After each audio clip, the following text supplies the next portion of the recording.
এখন আমি আপনাদেরকে দেখাবো যে কিভাবে আপনি সেল স্টাইলটা আপনি তৈরি করতে পারবেন।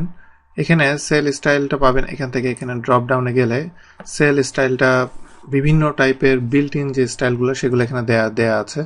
তো এখানে এইগুলো আমি আপাতত অ্যাপ্লাই করব এবং পরবর্তীতে আমি আপনাদেরকে দেখাবো এর পরের লেসনে যে আপনি কিভাবে বিভিন্ন টাইপের সেল স্টাইল আপনি ক্রিয়েট করতে পারবেন এবং আপনি মডিফাই করতে পারবেন।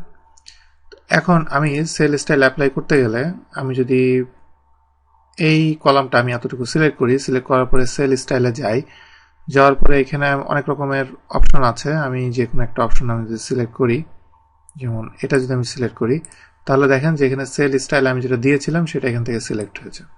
আবার আমি এটা নিয়ে আমি এখান থেকেও সিলেক্ট করতে পারি, অথবা এখান থেকে আমি চাইলে সিলেক্ট করতে পারি।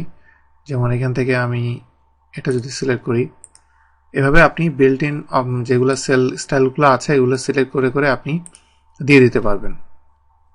এরপর আপনি এখানে যে কারেন্সি অপশন আছে, কারেন্সি অপশন দিলে সরাসরি এখানে দেখেন প্রিভিউতে শো করছে, সরাসরি চলে আসছে। তো এভাবে আপনি যেইগুলা দেয়া আছে সেইগুলা অলরেডি সরাসরি আপনি এখান থেকে ইউজ করতে পারবেন। আরেকটা জিনিস আমি আপনাদেরকে দেখাই, যেমন এখানে আমি যদিও এটা ম্যানুয়ালি ফরম্যাট করেছি, কিন্তু এটা সিলেক্ট করার পরে আমি সেল স্টাইলে যে এখানে বিভিন্ন টাইপের হেডিং দেখা যাচ্ছে, হেডিং টাইটেল। তো আমি যদি এটা টাইটেল নামও দিতে পারি অথবা হেডিংও দিতে পারি, যেটা আমার জন্য সুবিধা হবে। তো আমি এটাকে টাইটেল বা টোটাল যে মানে এই ধরনের ফরম্যাট ওখানে হবে, তো আমি টাইটেলের উপর ক্লিক করলে এটা চলে আসলে এবং আমি এখান থেকে এটার কালারটা আমি চেঞ্জ করে দিতে পারি।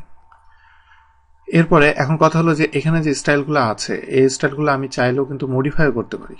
সেটা করতে গেলে সেল স্টাইলের ভিতরে যে আপনি যেটা মডিফাই করতে যাবেন, যেমন টাইটেল, মডিফাই করতে চাইলে রাইট বাটন সিলেক্ট করে মডিফাই, অথবা আমি আপনাকে বলবো যে অবশ্যই আপনি এটা মডিফাই না করে ডুপ্লিকেট করবেন, কারণ আপনি যদি ডুপ্লিকেট করেন তাহলে এই যে নতুন একটা স্টাইল নেম হবে টাইটেল 2, এবং আপনি এটার ভিতরে ফরম্যাটের ভিতরে যে আপনি যা যা চেঞ্জ করতে চান সেগুলো চেঞ্জ করবেন।